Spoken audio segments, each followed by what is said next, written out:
অনেক দিন পরে গেমে আসছি, গেমের স্ক্রিনটা অন করেছি, খুব শান্তি লাগতেছে দেখতে। এবং এটা মজার বিষয় কি জানো, একটা সময় মনে হয় তো ভিউ পাইতেই হবে, সময় মনে হয় তো টাকা কামাইতেই হবে, অনেক কিছু করতে হবে। এটা এখন কি মনে হয় জানো, এখন মনে হয় কিছু একটা করে যেতে হবে যেটার জন্য মানুষ আমাকে আজীবন মনে রাখবে।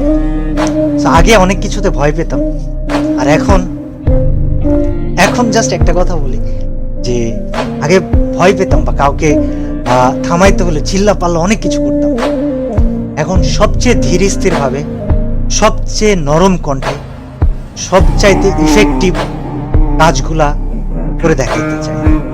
আমার জন্য দোয়া করো, আমার সাথে থাইকো। আর বিশাল এমন মানুষ আমাকে প্রশ্ন করতেছে, কল দিতেছে যে ভাই আপনার চ্যানেলের 1800 ভিডিও কোথায় গেল।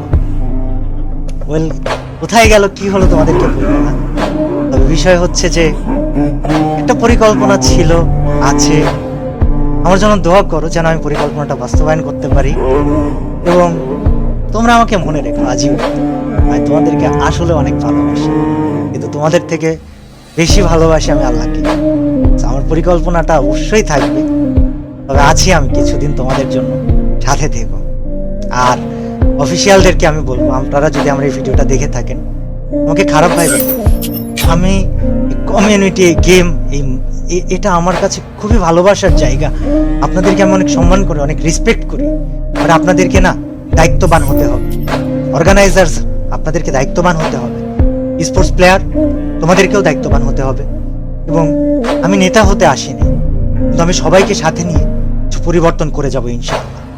আমাকে অনেক অনেক জায়গা থেকে, আমি ফ্রি ফায়ার ক্রিয়েটর বলে অনেক সময় অনেক কথা বলা হয়েছে যে কি করতেছেন আপনি, হ্যান ত্যান সাতশত। তবে আমি ফ্রি ফায়ারকে সম্মানের জায়গায় রেখে তারপর ইনশাল্লাহ হারাই যেতে চাই। আল্লাহ হাফেজ সবাইকে, আবারও দেখা হবে। এবং নিয়মিত ভিডিও দিতে পারি, বা কিছুদিন পর পরও দিতে পারি, আবার নাও দিতে পারি, কিন্তু তোমরা আমার ভিডিও পেলে সবার কাছে পৌঁছে দিও। যে কয়দিন আছি কিছু একটা চেঞ্জ করে যাওয়ার জন্য। আল্লাহ হাফেজ সবাইকে, দোয়া করো আমার জন্য। Bye bye. আমি তোমাদের সবাইকে আসলে অনেক